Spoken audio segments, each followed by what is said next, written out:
Setelah lama tak ada kabar, akhirnya di hari itu Yongsok menelpon Soyoung kembali.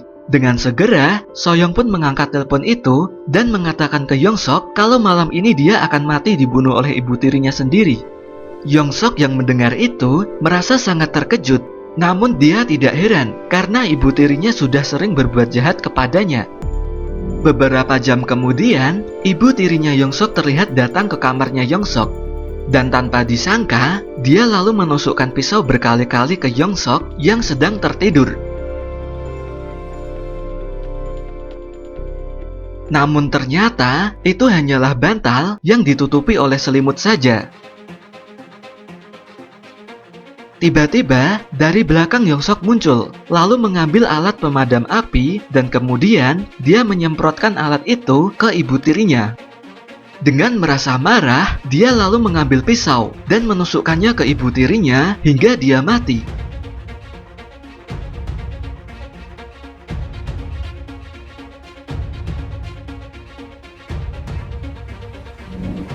Keesokan harinya, Yongsok terlihat sangat bahagia karena dia bisa hidup bebas dan pergi kemanapun yang dia suka.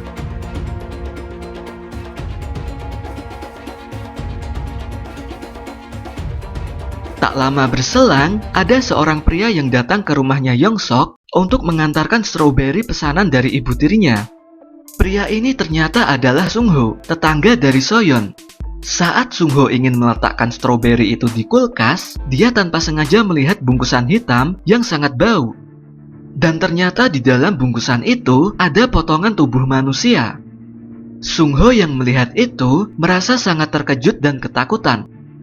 Dari belakang, Yongsok tiba-tiba datang, dan dia lalu membunuh Sungho. Kemudian, Soyeung terlihat sedang menelpon Yongsok. Dengan merasa marah, dia lalu bertanya ke Yongsok, mengapa membunuh Sungho yang tidak bersalah? Ternyata, Soyeon sudah mengetahui kalau Yongsok telah membunuh Sungho karena dia membaca artikel di internet. Di artikel itu mengatakan kalau Yongsok adalah seorang pembunuh berantai dan dia dijatuhi hukuman seumur hidup. Yongsok yang mendengar itu lalu menyuruh Soyeon untuk membantunya menghilangkan barang bukti agar dia tidak ditangkap oleh polisi. Namun Soyeon justru menolaknya karena dia tidak ingin membantu seorang kriminal. Dengan marah, dia lalu menutup telepon itu. Yongsok pun merasa sangat kesal karena Soyeon telah mengkhianatinya, padahal dia sudah menyelamatkan nyawa dari ayahnya. Namun tak lama berselang, tiba-tiba Soyeon dan ayahnya datang ke rumah Yongsok untuk bertemu dengan ibu tirinya. Ternyata, ayahnya Soyeon berencana untuk membeli rumah yang ditempati oleh Yongsok itu. Yongsok lalu memiliki rencana. Dia kemudian menyuruh mereka berdua untuk masuk dan berpura-pura memanggil ibu tirinya. Ketika mereka berdua sedang menunggu di ruang tamu, tiba-tiba dari belakang Yongsok menyemprotkan alat pemadam api ke ayahnya Soyeon. Dan tanpa disangka, dia kemudian membunuhnya.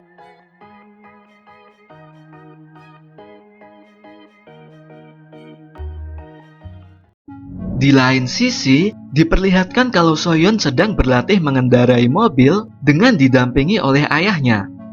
Di tengah momen itu, Soyeon melihat ada yang aneh dengan ayahnya. Dan tiba-tiba, dengan perlahan ayahnya mulai menghilang. Mobil yang Soyeon kendarai pun juga perlahan ikut menghilang. Soyeon yang melihat ini merasa sangat panik dan menangis. Akhirnya, dia menyadari kalau Yongsok telah melakukan sesuatu yang buruk kepadanya di masa lalu.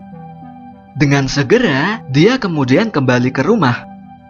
Dan betapa kagetnya dia saat melihat rumahnya dalam kondisi yang berantakan. Tak lama berselang, Soyeon mendengar ada suara telepon. Dengan segera, dia lalu mengangkat telepon itu. Dengan tertawa, Yongsok lalu mengatakan ke Soyeon kalau dia telah membunuh ayahnya. Soyeon yang mendengar itu terlihat sangatlah marah. Dia lalu mengancam Yongsok akan membunuhnya. Namun Yongsok justru mengancam balik Soyeon dengan akan membunuh Soyeon kecil yang sekarang sedang dia sandera. Yongsok lalu menyuruh Soyeon untuk membantunya menghilangkan barang bukti agar dia tidak ditangkap oleh polisi. Soyeon yang mengetahui bahwa dirinya yang masih kecil sedang disandera oleh Yongsok dengan menangis lalu memohon agar jangan menyakitinya. Namun tiba-tiba, Yongsok justru mengambil air panas dan menyiramkannya ke Yongsok kecil. Dan hal itu pun ternyata membuat Soyeon ikut merasakan kepanasan juga. Di sini, dia terlihat menangis dan merintih kesakitan.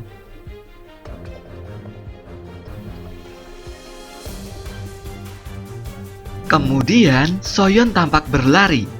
Dia ternyata menuju ke kantor polisi untuk mencari data laporan kasus pembunuhan berantai yang dilakukan oleh Yongsok. Dan akhirnya, dia berhasil menemukan data laporannya. Di data itu, disebutkan kalau pisau yang digunakan oleh Yongsok untuk membunuh ditemukan oleh seorang pemulung. Ternyata, pisau itulah yang nantinya akan membuat Yongsok tertangkap oleh polisi di masa depan. Setelah itu, Soyeon memberitahu Yongsok untuk mengambil pisau itu di rumahnya si pemulung agar dia bisa lolos dari polisi. Kemudian, Yongsok melakukan apa yang disuruh oleh Soyeon. Dia lalu mendatangi rumah si pemulung dan mengambil pisau itu, lalu menghancurkannya dengan cara dibakar. Kemudian, terlihat bahwa sosok Yongsok mulai menghilang dari buku laporan milik polisi yang sedang dipegang oleh Soyeon. Ini berarti Yongsok berhasil menghilangkan alat bukti, dan dia di masa depan nanti tidak akan pernah dipenjara. Sekali lagi, masa lalu telah berhasil diubah oleh Yongsok, dan hal ini membuat masa depan juga ikut berubah. Soyeon kemudian melihat buku laporan milik polisi yang sedang dia pegang. Di situ, tiba-tiba tertulis kalau ibunya akan menghilang setelah dia datang ke rumahnya Yongsok dan meminjam teleponnya.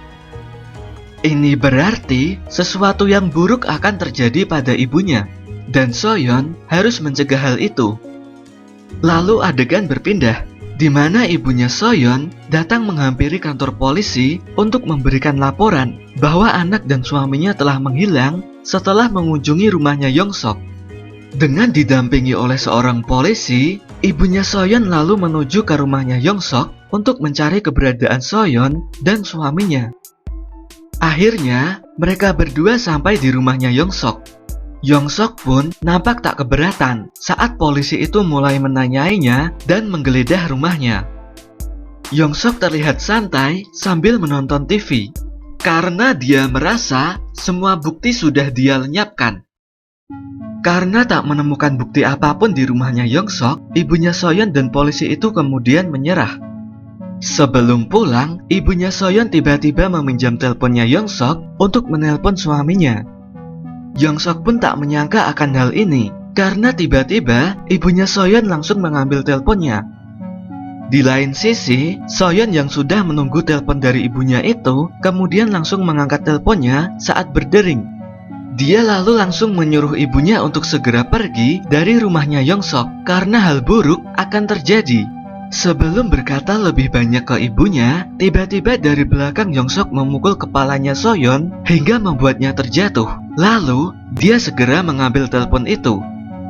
Ibunya Soyeon yang mendengar itu nampak sangat kebingungan dan merasa heran. Tiba-tiba, dia melihat Yongsok menebas polisi itu dari belakang. Hal ini pun membuatnya merasa sangat panik dan ketakutan. Dengan segera, dia lalu berlari menjauh dari Yongsok dan bersembunyi di suatu kamar.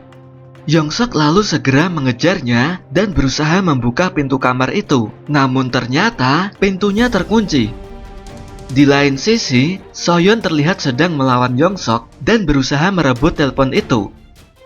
Akhirnya, dia berhasil mengambil telepon itu. Dengan segera, dia lalu kabur dan bersembunyi di suatu ruangan. Yongsok pun berusaha membuka pintu itu, namun ternyata pintunya terkunci. Di momen ini, baik Soyeon maupun ibunya berada dalam kondisi yang sama.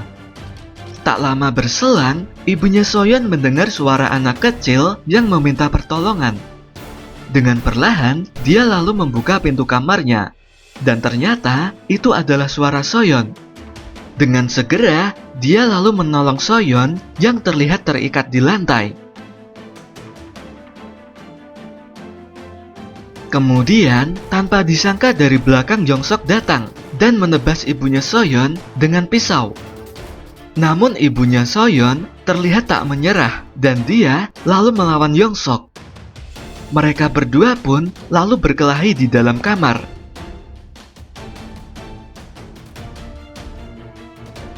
Sementara di lain sisi, dengan merasa khawatir, Soyeon tampak sedang menelpon kembali ibunya, namun tak kunjung diangkat juga. Di sini, dia tampak sangat merasa khawatir kepada ibunya. Dan tak lama berselang, Yongsok perlahan mulai menghancurkan pintu kamar Soyeon tempat dia bersembunyi. Akhirnya, Yongsok pun berhasil membuka pintu itu. Dengan segera, dia lalu mencoba menebas Soyeon yang tampak tak berdaya dengan pisaunya.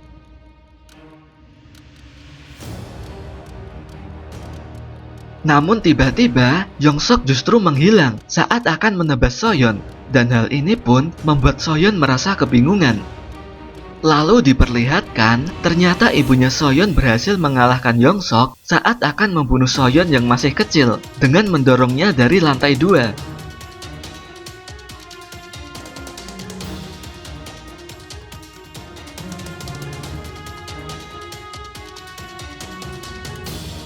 Kemudian Soyeon menyadari kalau ibunya berarti telah mengalahkan Yongsok.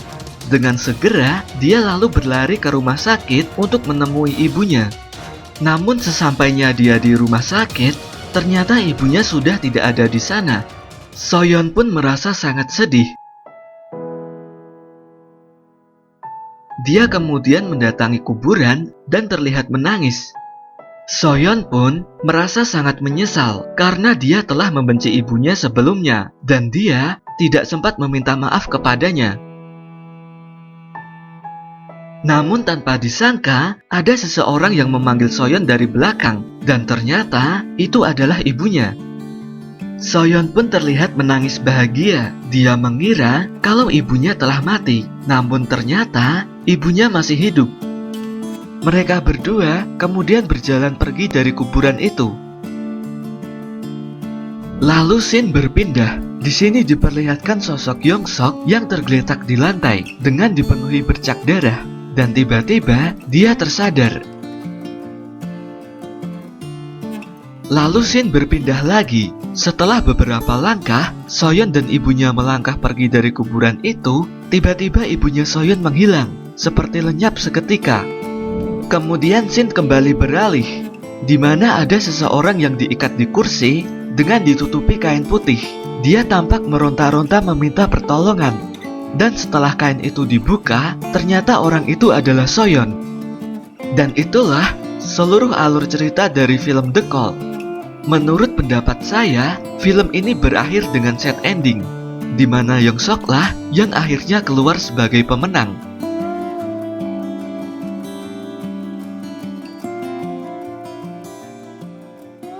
Di akhir film tadi, diperlihatkan kalau ibunya Soyeon masih hidup. Namun setelah Yongsok diperlihatkan juga masih hidup, tiba-tiba ibunya Soyeon menghilang. Ini berarti Yongsok kemungkinan besar telah membunuh ibunya Soyeon. Dan setelah itu, kemungkinan besar Yongsok menyandera Soyeon dari kecil sampai besar di kursi itu. Karena masa lalu diubah, maka masa depan juga ikut berubah. Itulah sebabnya mengapa tiba-tiba Soyeon bisa berada di kursi itu. Namun ini semua hanyalah menurut pendapat pribadi saya sendiri dan bisa jadi ini salah. Jika kalian punya pendapat lain mengenai ending dari film ini, silahkan tulis di bawah. Dan terima kasih sudah menonton video ini. Semoga kalian terhibur dengan konten ini. Sampai jumpa lagi di konten-konten menarik lainnya di channel ini. See ya!